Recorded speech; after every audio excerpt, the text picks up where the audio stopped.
Number one, ladies and gentlemen. Down on Wall Street where the big boys play, the boardroom looks the same every single day. There's John and Ted and David too, but mostly there's a name that just won't move. Dick, Dick, Dick, Dick, so many dicks, it's quite a trick. Change the board, change the game, make some room for a brand new name. Number one, top 40 classic, number one.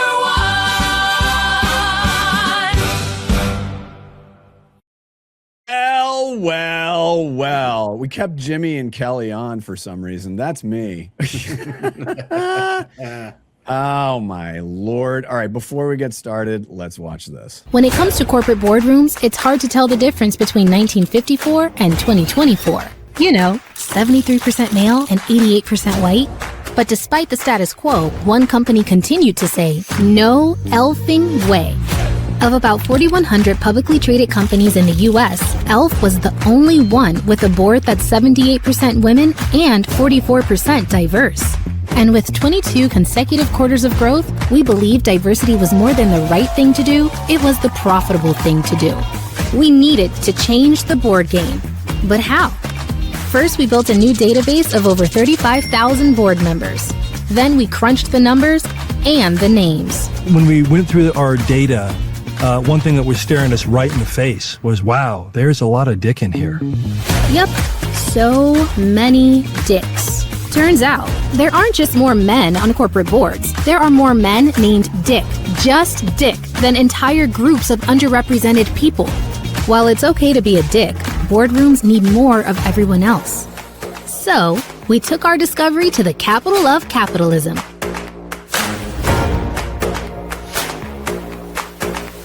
So Many Dicks became one of the most viral campaigns of the year, generating buzz from the boardroom table to the dinner table. I'm really glad to see one of my favorite brands doing cool shit like this. I'm a dick, and I approve this message. Dick to female power gap is 34%. That's wild. So Many Dicks didn't just spark needed conversation, it sparked needed change. Our ongoing partnership with the NACD has already led to successful placements on boards. And our not-so-white paper linked diversity to profitability for the first time ever. So Many Dicks launched a movement that's just beginning, with over 40 partners joining our mission to change the board game. I wish I could tell you this was hard. It wasn't. All it took was intentionality and putting that intentionality in action, and that's all we're trying to encourage other companies to do. All righty. Kyle, anything else to add? Just adding the number one work of the year, Elf Beauty, So Many Dicks from Oberlin. Yay! Should I do the morning show thing? Let me find the applause. No, but in all seriousness, it really is genuinely incredible work. We're very, very excited that that you were that this was there. It is. Yeah, that's me stalling for time. All right, I want to start with let's start with our judges first. Laura and Janina. We'll start with Laura.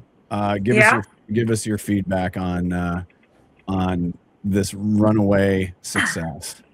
So this was the first piece of work I saw in judging, and it was such a good way to start because it's so funny and it's so stand out and it makes such a serious point. And I think that's a really, really hard thing to do.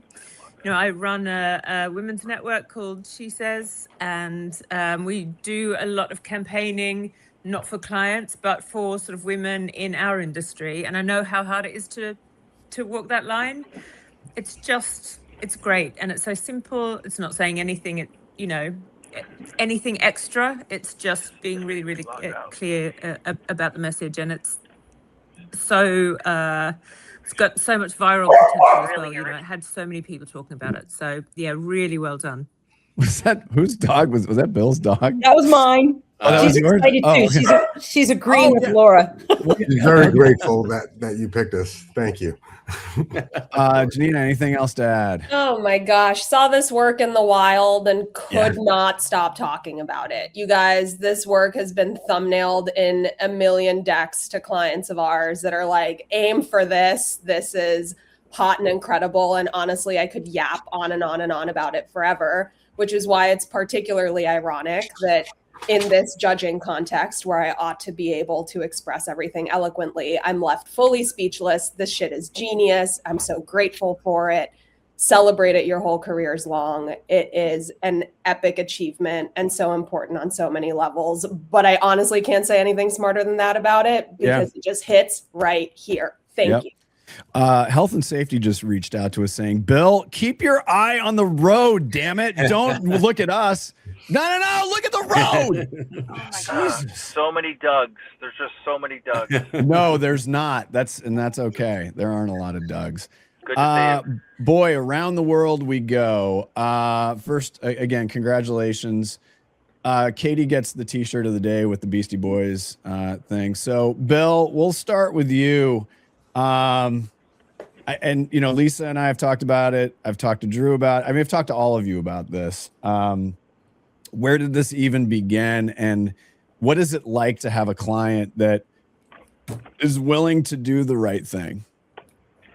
Well, it really is Lisa's show, but I'll just say that this is a very bold client, and they encourage us to kind of freak them out every meeting. They want to be taken by surprise. They want their cage shaken. Before we presented this work, we had a lot of conversation about the word dick, and they actually have a guy on their board named Dick. So we had a sensitive about all that.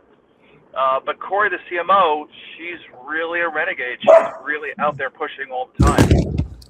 So just all the stars align. But I believe the research said there were so many Johns, and then Lisa said, "Tell me more about Richard."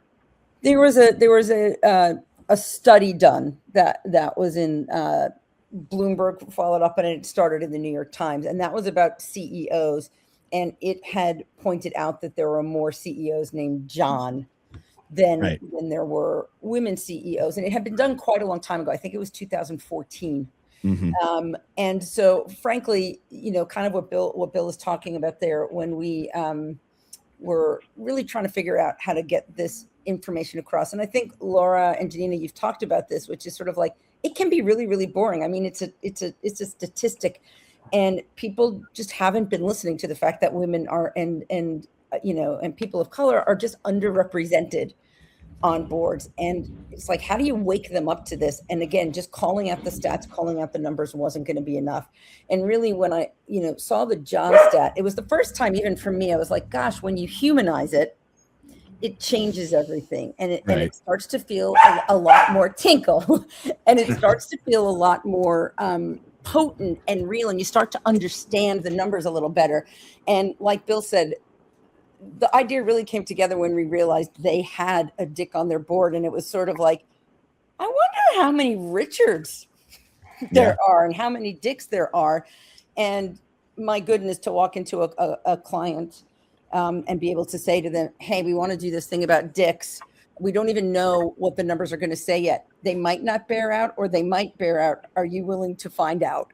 And she's like, absolutely, go for it. So that's a really incredible thing. I just need to stop for 1 second because, Doug, I want to thank you, and I want to thank all the judges here, frankly, because I know very personally how hard it can be to do. And I very much mean this. For me, something like this, it's nice to get things in the south of France, but the south of France needs a little kick in the butt. And I think the way that it treats indie agencies needs a bigger kick in the butt. And so I am just super duper excited that you're doing this, because I think a lot of people have been waiting. I appreciate that. And so, I really, really, really appreciate it. And it absolutely needs to be said. And so I just want to thank you and everybody who is doing this, by the way, because I think it's going to get bigger and bigger and better and better. And I'm very excited about that. So I appreciate it. It's a big deal. No, I appreciate it. Take off your background and let's see Tinkle. Okay, hold on a second. Drew, if I can do it. Hold on, wait. Drew, follow that. I have no follow-up for Tinkle.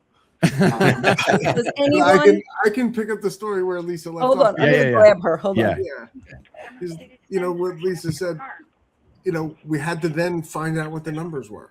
Right. Which meant creating a data set that didn't exist, which meant tracking down who's on the board of 4,500 different companies and identifying them visually. Right. One at a time, 35,000 people. That's unreal. It is unreal. We had a group from the students from the University of Richmond do like 3,000 names as a sample to see if the data would hold up. And it did. And then it was like, okay, now we have to do 32,000 more. Yeah. And we just went through it and did it. And it bore out the way we kind of expected it to.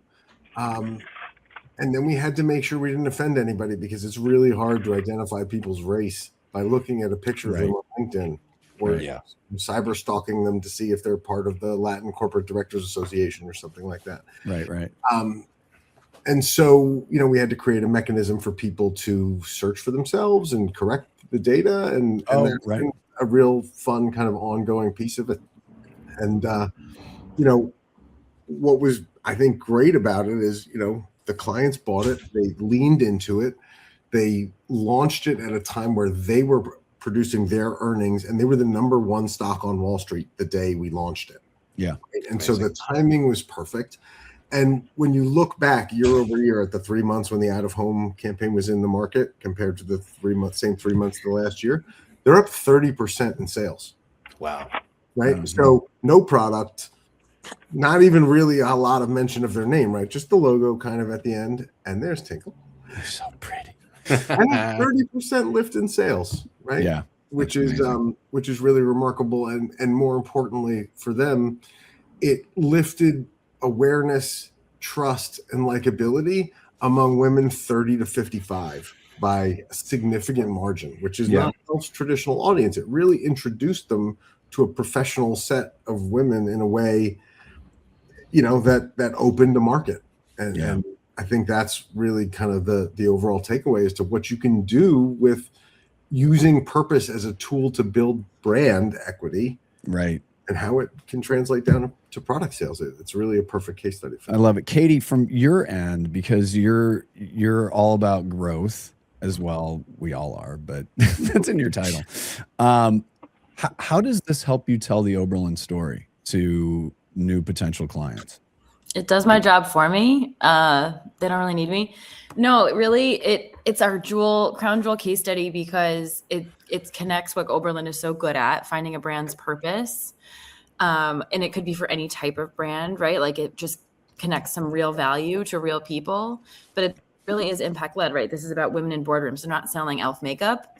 So, but it resulted in sales, right? So like, it can show that if you draw something out that you stand for, that connects with your audiences, it will bolster your company, it will bolster growth. It's some of the best way you can possibly do your marketing. So it's, for us, the best way to connect that purpose and profit. Like, it really shows you can stand behind something, and you can do an entire campaign that's solely dedicated to advocating for something, and it will improve your brand financially. So it's our best case study. I love it. It's a perfect mix of purpose and creativity really coming together. Exactly. Yeah. Okay, so Tinkle. Oh, you're a doll baby. Hi, Tinkle. Hi, Oh my! Oh, get kissies. Okay, so this is a reminder that the Top 40 Classic is all about the work. We have people in agencies, in addition to Pet of the Year, coming the second half of the year. I didn't plan this. She did that part all by herself. She's perfect. She's absolutely perfect. Yeah, this is the best. This is the best. Well, listen, Oberlin, congratulations. Later today and Monday, we're going to be announcing our slate for Cannes Lions, and y'all are very prominent in Indies Rising at Cannes with us at Le Jardin Sucré in Cannes, French minor. I'll see you on Monday. Yeah, exactly. But seriously, can't thank you enough. Like, everybody here, y'all are some of the OG members, and that means a lot to all of us. So I'm going to put you all backstage, but congratulations. A well-earned #1 spot to all of you, and we will see you in France. Thank you, Doug. Thanks, Doug. Alrighty. Okay. I'm going to leave Janina and Laura here. Let's see. Kyle, bail me out. Where's Bill? I got it. No, but Bill, keep your eyes on the road. Listen, was this a fun one to judge? You guys have judged. You judged so many of these. Yeah, so many. Was this a fun one? Putting you on the spot. I think what makes it particularly rewarding is seeing what the top 3 netted out at. I mean, look at the diversity that's represented here.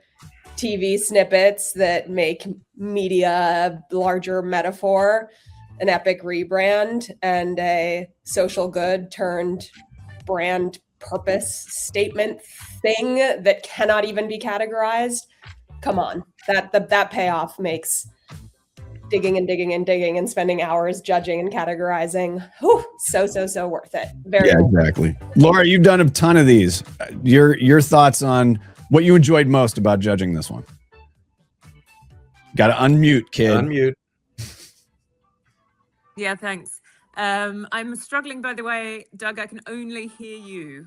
You know what? Kyle. That's fine. You know what? It's fine. Nobody needs to. What I loved the most was seeing a load of work that I hadn't seen before.